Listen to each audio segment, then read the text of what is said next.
안녕하세요, 비트TV입니다.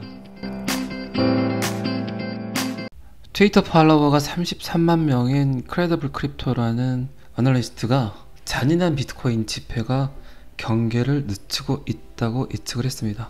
그리고 그의 목표는 다음과 같습니다. 인양반 트위터에 팔로우를 해서 저도 보고 있습니다만 꽤 잘 맞히는 분석가입니다. 그런데 그는 과감하게 베팅을 하는 것 같습니다. 저같이 그렇게 구독자가 많지 않은 유튜버는 별 영향력이 없겠지만 크레더블 크립토 같은 경우는 굉장히 큰 영향력을 갖고 있습니다. 그렇기 때문에 잘 아시겠지만 그의 말이 틀리게 되면 엄청난 비난을 받습니다. 또 그의 명예도 많이 실추가 되겠죠. 어제 마이크 노보그라츠도 돈보다 더 크게 잃어버린 게 그의 자존심이겠죠. 똑같습니다. 자, 여기서부터는 구독자분들에게만 노출이 되는 영상입니다. 구독, 좋아요 좀 눌러주시고요. 어쨌든 그는 BTC의 다음 목표가는 10만 달러다. 지금이 하락장이 아닌 강세장이다. 강세 사이클을 완료하기 위해서는 10만 달러 수준까지 넘어설 것이다. 그리고 10만 불을 간 다음에 떨어질 것이다 고 이야기를 합니다. 그리고 그는 비트코인이 15,000불 아래로 떨어질 것이라고 예측하는 사람들을 겨냥을 해서 작년에 비슷하지 않았냐, 작년 5월부터인가요? 하락을 시작했을 때 그때도 뭐 많은 사람들이 하락을 예측했었다, 종말을 예측을 했었다. 그러나 상승을 했었죠. 다들 그렇게 하락을 외쳤고, 그리고 사라진다고 외쳤던 사람들은 결국 승차하지 못했다. 65,000불까지 갔다가 하락을 하니까 다들 사라진다, 종말이다 라고 이야기를 했고, 그런데 비트코인은 그 모든 소문을 뒤로 한 채, 그 모든 악평들을 뒤로 한 채 꿋꿋하게 결국 다시 상승을 해서 68,000불 최고점을 찍었죠. 그렇기 때문에 크레더블 크립토가 생각하는 비트코인은 아직 강세장이다. 10만 불을 돌파한 다음에 그리고 하락이 나올 거다 라고 이야기를 합니다. 저도 항상 이야기 드렸지만 다들 사라진다고 할 때, 그리고 지금 루나 사태, 규제 다들 나오죠. 이런 말들이 오갈 때 항상 비트코인은 상승을 했습니다. 자, 이 기사는 여기까지만 보시고요. 지금 어쨌든 금리 인상 때문에 암호화폐도 마찬가지지만 주식시장도 굉장히 고전을 면치 못하고 있죠.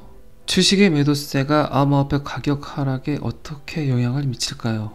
주식이 떨어진다.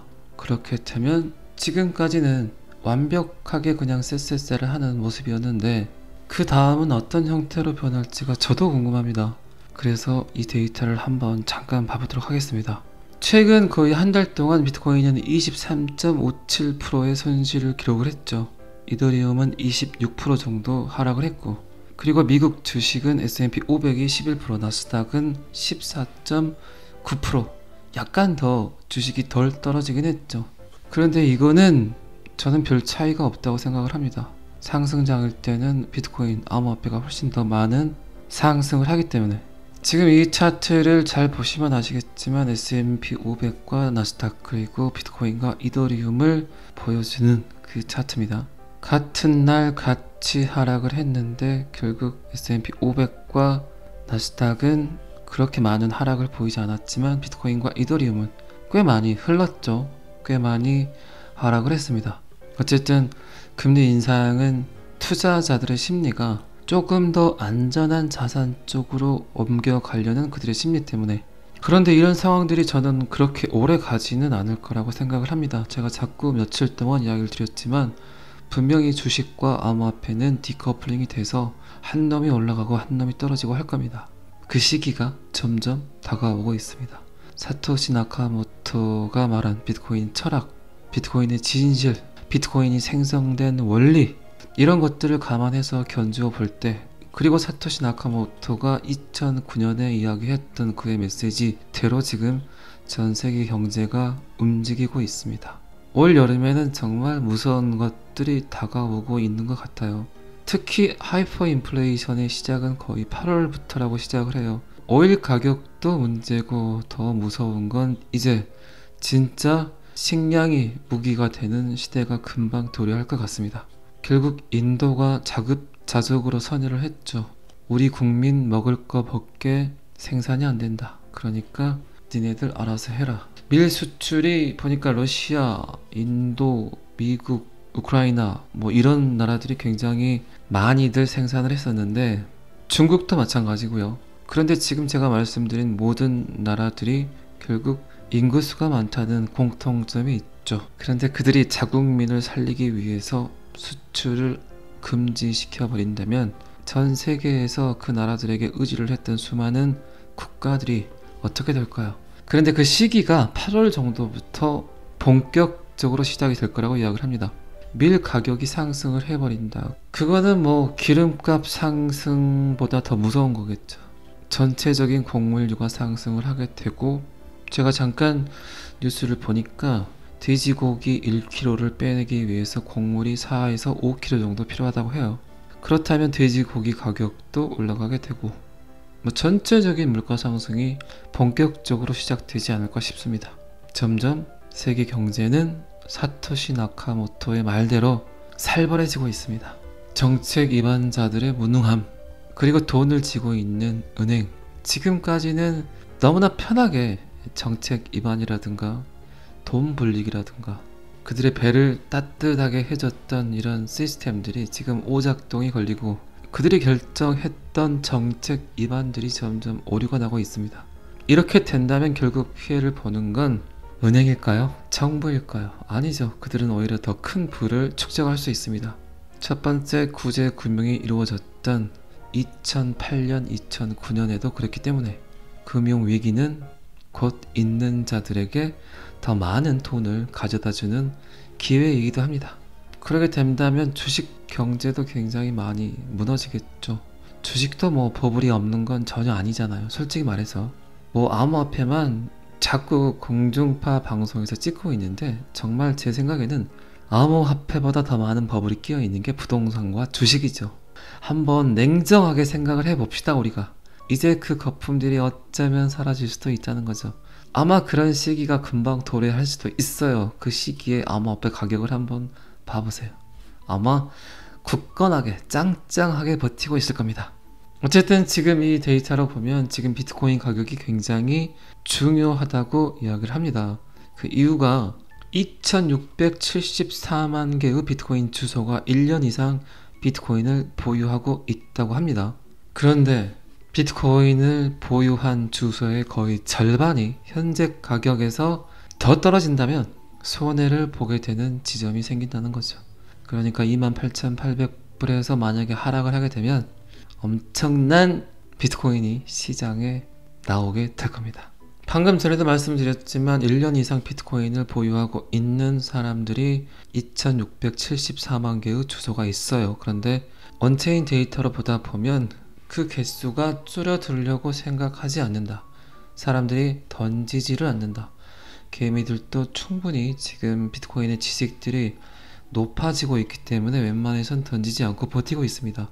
이런 데이터들은 지금 루나 때문에 겪고 있는 시장의 혼란과 암호화폐의 약한 가격 성과에도 불구하고, 비트코인이 오르지 않은 상황임에도 불구하고 장기적 관점에서 비트코인 보유자가 어떻게 이렇게 증가하는지를 보여주고 있습니다. 어쨌든 비트코인의 가격은 의심할 여지 없이 미국의 주식 가격과 지금까지는 같이 커플링이 돼서 왔다 갔다 하고 있지만, 지금까지는 적어도 비트코인의 보유자가 전혀 움직이지 않고 있다. 지금 제 영상을 보시는 많은 분들 또한 아마 제 영향일 수도 있겠지만, 아니면 저 말고 다른 채널에 시청을 하시고 그러실지도 모르겠지만, 제 느낌에도 이렇게 댓글들이나 좋아요 개수를 보게 되면 여전히 꾸준하게 암호화폐 믿음을 가지고 잘 버티시는 것 같습니다. 자, 이 기사도 여기까지만 보시고요. 벤 버냉키 전 연준 의장이 비트코인 투자자들이 알아야 할 두 가지 큰 위험에 지금 직면해 있다고 이야기를 했습니다. 경고를 한 거죠. 비트코인이 가지고 있는 다른 위험 중 하나는, 그게 언제일지는 모르겠지만 여러분들이 상상하는 그 이상의 규제를 받을 수 있다는 것이다. 그리고 그 시점에서 익명성도 위험에 처해 있다고 생각을 한다. 비트코인 투자자들은 이를 꼭 인지해야 된다. 제가 진짜 최근 영상에서 끊임없이 이야기 드린 게 이런 것들이었죠. 탈중앙화도 좋고 익명성도 좋다. 그러나 인류와 공존할 수는 없다. 제가 그러면서 리플 이야기를 같이 곁들여서 이야기를 드렸죠. 결국 인류가 원하고 정부가 원하고 비트코인을 잘 모르고 블록체인을 잘 모르는 수많은 사람들은 준법을 이행하는 투명한 그리고 탈중앙화가 아닌 어느 정도 중앙 집권적인 블록체인을 원합니다. 정말 4차 산업혁명에 블록체인이 기여를 할 수 있는 산업군이라면 일단은 중앙 집권적인 코인이 결국 인정을 받을 수밖에 없습니다. 그런데 지금 XRP 리플은 SEC에 소송 중이에요. 분명히 제가 한 3일 전 영상에서도 그런 이야기 한 적 있죠. 지금 미 정부는 블록체인을 받아들이려고 해요. 충분히 너무나 많은 이점들을 갖고 있고 장점들을 갖고 있어요. 블록체인 기술은 그 기술을 사용함과 동시에 전 세계가 깨끗해집니다. 디지털 안에서 내가 진짜 나임을 증명한다. 이게 블록체인 기술의 가장 큰 키워드거든요. 정말 디지털 안에서 하루에도 여러분들 정말 몇 번씩 스마트폰에게 내가 나임을 증명하고 있습니까? 그게 스마트폰 뿐입니까? 데스크탑에 앉아서 여러분들 일을 할 때, 여러분들이 버스를 탈 때, 지하철을 탈 때 끊임없이 디지털과 대화를 하고 있잖아요. 내가 진짜 비트TV임을 보여주고 있잖아요. 그런데 블록체인을 받아들임과 동시에 이런 모든 데이터베이스를 구축해서 그거를 방어하기 위해 썼던 천문학적인 돈들, 그리고 불필요한 이동들, 내가 나임을 증명하기 위해 여러분들은 차를 타고 비행기를 타고 기차를 타고 어딘가를 계속 가잖아요. 그런데 진짜 내가 디지털 안에서 내가 나임을 증명할 수 있다면 굳이 가지 않아도 될 곳들이 너무나 많다는 거죠. 지금 뭐 기후 문제, 화석 연료 말들이 많잖아요. 블록체인을 받아들이는 그 순간 이 지구는 깨끗해집니다. 그리고 정말 천문학적인 돈이 세이브가 될 수밖에 없어요. 그런데 이거를 받아들이기 힘든 게 결국 탈중앙화와 익명성이란 거죠. 제가 자꾸 리플 이야기를 하는 이유가 그거예요. 제가 뭐 리플 회사 직원도 아니고 요렇게 정말 한 5년간 6년간 끊임없이 블록체인 비트코인 기사를 접하다 보니까, 그리고 비트코인의 원리, 암호화폐의 원리, 블록체인의 원리를 이해하다 보니까 아, 요놈이구나. 결국 요놈을 써야 되겠구나. 그런 생각이 든다는 거예요. 그런데 XRP가 그냥 돈의 이동만 가능한 코인이었다면 그게 뭐 국제 송금이든 국내 송금이든 이렇게까지 여러분들께 이야기를 안 드린다는 거예요. 그런데 지금 XRP가 너무나 많은 걸 준비하고 있잖아요. 그런데 점점 그 모든 서클들이 완성도가 높아지고 있고 NFT도 그렇고 스마트 컨트랙트도 그렇고, 아, 중앙 집권적인 코인 하나, 이 블록체인 하나가 그렇게 치부시했던 중앙 집권적이기 때문에 암호화폐가 아니라고 그렇게 놀려댔던 이 코인이 결국 쓰이게 되겠구나. 그렇게 해서 XRP가 SEC 소송에 승리를 하게 되고 전 세계에서 처음으로 인정하는 암호화폐가 되고, XRP 레저 사이드체인 제가 이야기 드렸죠. 그 안에서 다른 암호화폐도 구동이 되게 되면 충분히 탄소 제로 될 수 있다. 2030년까지 XRP 레저는 탄소 제로화를 외쳤죠. 그런데 XRP 뿐만 아니라 다른 암호화폐도 그 안에서 구동하게 되면 너무나 편하게 탄소 제로화 될 수 있다. 그리고 그들이 갖고 있는 시스템 그대로 XRP 레저 안에 들어오게 되면 아무리 지네들이 익명성을 갖고 있고 탈중앙화라 그래도 XRP 레저 밑에 들어오면 어떻게 될까요? XRP 레저 원장만 보면 다 알 수 있잖아요. 그러면 탈중앙화 코인이 아닌 어느 정도 익명성이 보장되지만 중앙 집권적인 코인이 그 서클 안에서, 그 사이클 안에서 돌아간다는 말입니다. 그래서 그냥 간단하게 XRP 레저 밑으로 그냥 땅 파고 들어오면 끝나요. 그 코인도 활성화가 쉽고 인류도 받아들일 수 있고 세금도 걷어들일 수 있고, 지금 이 전 연준 의장도 그런 이야기를 하잖아요. 저와 똑같은 이야기를 한다고요. 제 영상을 들었을까요? 결국 익명성과 탈중앙화라는 이 여건 때문에 비트코인을 받아들이기가 힘들다. 비트코인 코드를 바꿔라. 그런 말 나오잖아요. 그렇기 때문에 이 시장은 인정을 하는데 그걸 바꾸지 못한다면 더 큰 규제로 니네들을 컨트롤하겠다는 거잖아요. 그렇게 되면 비트코인, 암호화폐, 블록체인이 전혀 의미가 없어진다는 겁니다.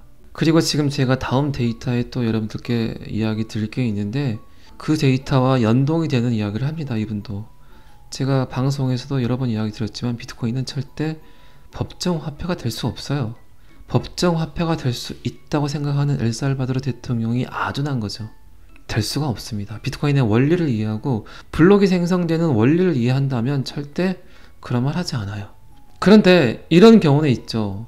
비트코인을 가지고 A와 B의 거래에서 C가 비트코인을 빨리 처리해 줄 수 있는 C라는 어떤 기관이나 단체, 뭐 은행이 될 수도 있겠죠. 아니면 결제 시스템이 들어와서 그 일을 해줄 수도 있겠죠. 그 시스템이 들어와서 A와 B의 거래를 도와줄 수는 있어요. 빨리빨리.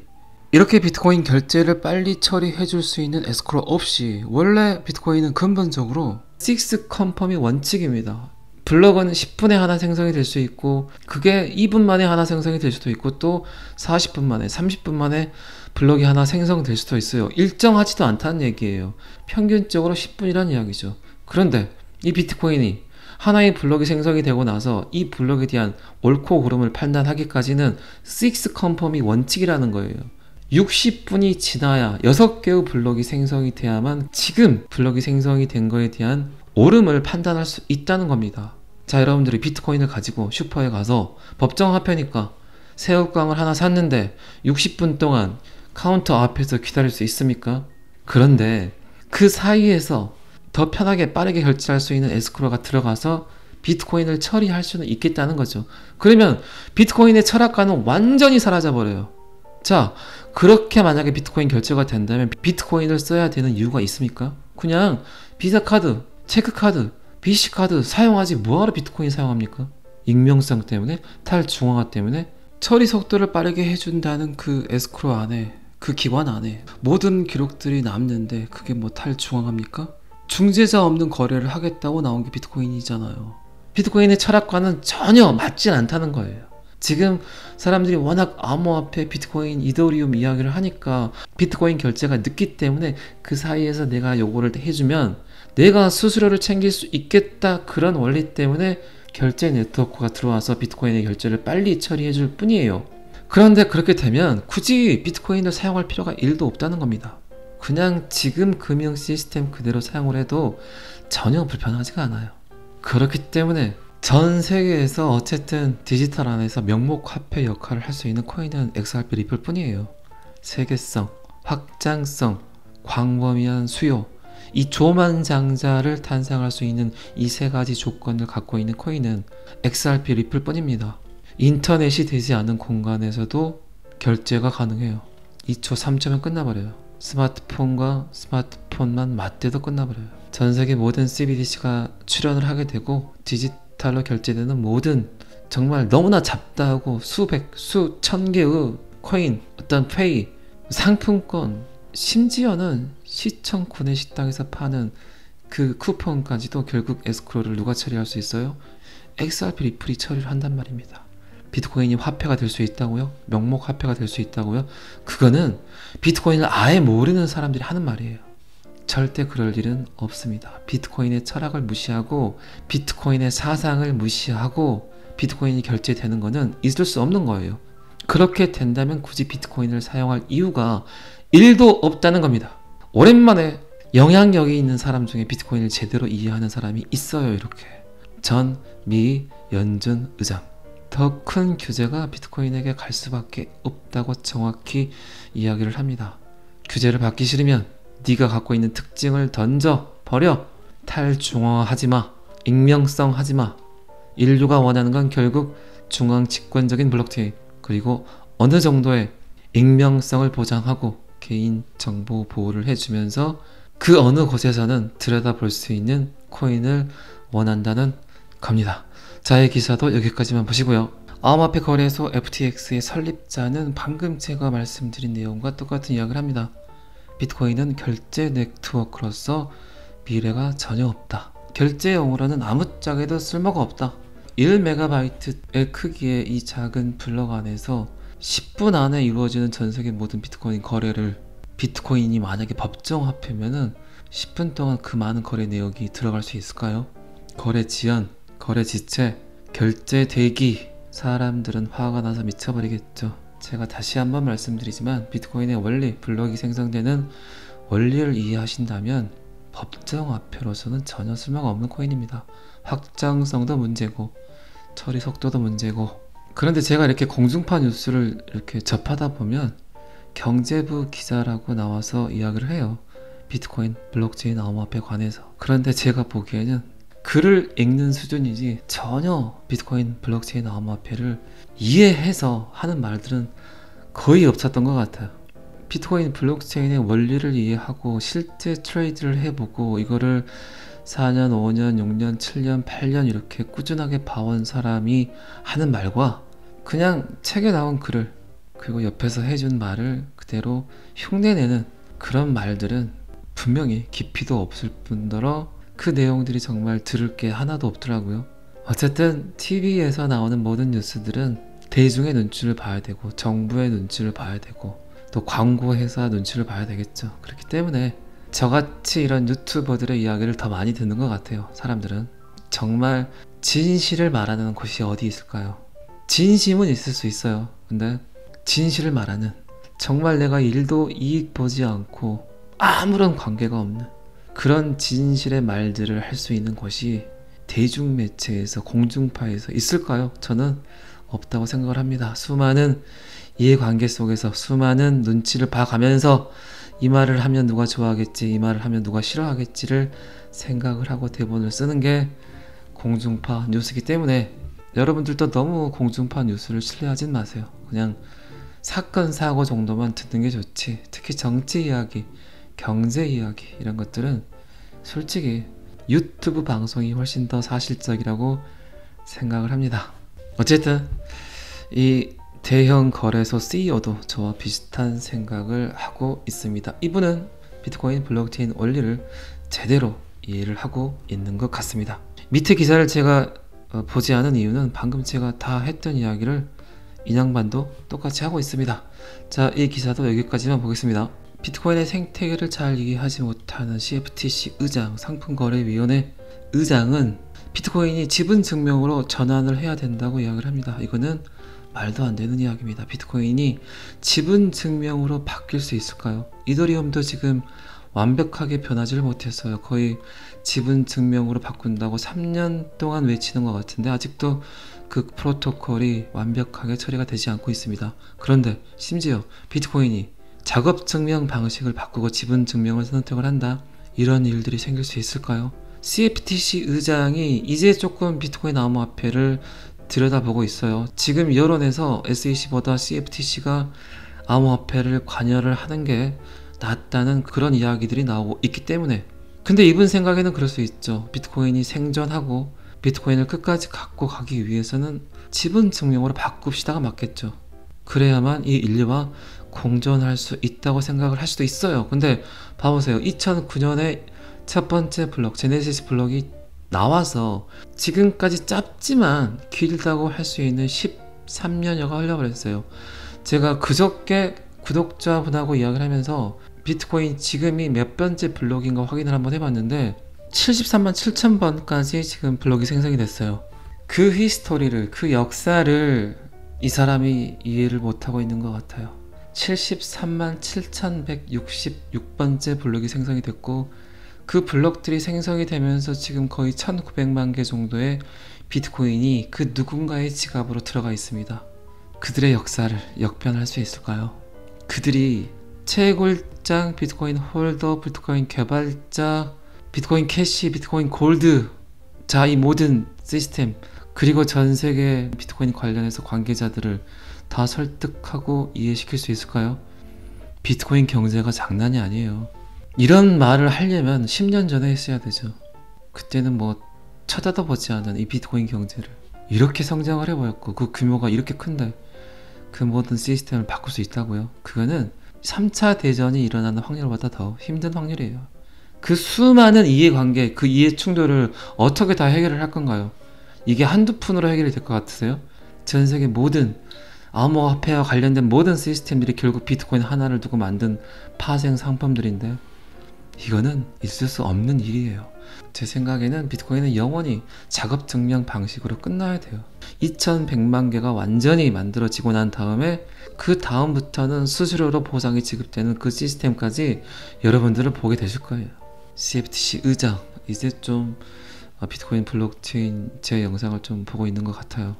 어쨌든 이 전체적인 전 세계적 여론은 비트코인 암호화폐를 받아들이려고 해요. 그런 포커스로 비트코인을 보다 보니까 비트코인을 지분 증명으로 전환해야 된다고 이야기를 하는 거고, 그런데 제가 아는 짧은 지식으로는 비트코인이 작업 증명을 포기한다. 그거는 암호화폐 시장 전체가 큰 타격을 받고 그 수많은 이해관계를 처리하기에는 돈이 너무 많이 들 겁니다. 자, 이 기사도 여기까지만 보시고요. 리플 혼자 지금 딴 세계에 있는 코인 같아요. SEC와 소송 중임에도 불구하고, 그리고 지금 루나 사태 때문에 전 세계 암호화폐 홀더들이 난리고, 비트코인을 뭐 지분 증명으로 바꾸자 그러고 이 난리인데, 기후변화 대응에 1억 달러를 투자했습니다. 한 암호화폐 회사가 전 세계에 정말 천재들만 모이는 곳에 돈을 투자를 하고 연구를 하라 그러고, 그런 식으로 대학교에 파트너십 관계를 갖고 또 기후변화 대응에 한화 1200억을 쏩니다. 이런 회사가 있나요? 없어요. 리플은 제가 조금 전에도 이야기 드렸지만 미래를 내다보는 회사예요. 그리고 지금 여러분 뉴스 보시면 잘 아시겠지만 지금 인류가 원하는 키워드가 뭔가요? 지속 가능성이에요. 지속 가능성. 어떤 컨텐츠든 어떤 산업군이든 어떤 선택이든 지금은 인류가 멸망할 때까지 이 시스템이 공존하고 이 시스템과 같이 갈 수 있을까를 선택하는 시기가 지금의 시대예요. 그러니까 한 기업이, 한 회사가 미래를 내다보지 않는다? 그 기업은 그 어느 곳에서도 선택받을 수 없다일 수도 있죠. 하물며 지금 블록체인 4차 산업혁명은 지금 이제 막 사물 인터넷과 함께, 공유 경제와 함께, 빅데이터와 함께, 인공지능과 함께 블록체인이 쓰여야만 한 번 더 업그레이드가 되는데, 얼마나 선택이 힘들겠냐고요. 블록체인을 어떤 걸 선택을 해서 어떤 걸 사용을 하고, 그리고 지금 너무나 무서운 결정을 해야 되잖아요. 디지털 화폐, CBDC. 지금 전 세계가 한 번 더, 어쩌면 한 번 이상의 업그레이드를 준비를 하고 있어요. 그렇기 때문에 카오스적 세계라는 이야기를 굉장히 많이 하잖아요. 혼돈, 혼란의 시대. 여러분들도 굉장히 혼란스럽잖아요. 그렇죠. 그런데 이 살벌한 판에 비트코인이 사라지네 마네, 비트코인이 $10,000 갔네, 이런 와중에 여러분들 같으면, 여러분들이 암호화폐 회사의 대표예요. 근데 미 정부 기관에 고소를 당하고 있어. 이런 상황에서, 굉장히 힘든 상황에서 1억 달러를, 눈에 보이지도 않는 투자죠. 이거는 어떻게 될지도 모르는 투자, 어떻게 될지도 모르는 돈, 이런 돈을 1억 달러를 투자하는 거는 그 투자 개념 자체가 틀리다는 거죠. 그런데 리플은 쏘잖아요. 우리 이런 회사야. 우리는 항상 인류를 걱정하고 있어. 그리고 어쨌든 암호화폐는 다 우리 밑으로 들어올 거야. 그렇기 때문에 내가 과감하게 쓸게. 전 세계 모든 암호화폐를 아우르는 단 하나의 코인은 결국 XRP 리플이 된다니까요. 이거 100% 제 뇌피셜이에요. 리플 사지 마세요. 오늘 제가 너무 시간을 길게 썼어요. 그래서 이 기사는 그렇게 길게 하진 않겠습니다. 어쨌든 미친 브래드 갈링 하우스는 1200억 비트코인을 사지 않고 기후변화에 맞서기 위해서 또 투자를 했습니다. 탄소 배출권, 1년만 지나도, 6개월만 지나도 이제 탄소 배출권이란 단어를 하루에 10번씩 듣게 될 겁니다. 그만큼 지금 지구는 병들어 가고 있어요. 여러분들이 조금 덥다고 트는 에어컨, 그리고 여러분들이 항상 3보 이상 승차를 해야 되는 자동차가 결국 여러분들의 자식 세대에서는 깨끗한 지구를 보지 못하게 할 수도 있어요. 제 영상을 보는 많은 분들은 정말 3보 이상 승차하지 마시고 가까운 거리는 걸어서, 수용차를 굳이 타지 않으셔도 되는 것들은 걸어서 이동을 하시고 조금이나마 지구를 지키기 위해 신경을 좀 써주셨으면 좋겠습니다. 어쨌든 브래드 갈링 하우스는 1억 달러를 투자를 하면서 블록체인 회사가 탄소 시장을 개선하는데 촉매 역할을 할 수 있다고 이야기를 했습니다. 리플 XRP는 항상 그린 하죠. 녹색합니다. 주말입니다. 웬만하면 대중교통 이용하시고 웬만하면 에어컨도 틀지 않는 그런 주말 보내시기 바랍니다. 저는 항상 여러분들의 성공 투자를 기원합니다. 완전 기원합니다. 오늘은 여기까지 하겠습니다. 구독과 좋아요는 항상 저를 힘나게 합니다. 감사합니다. 비트TV였습니다.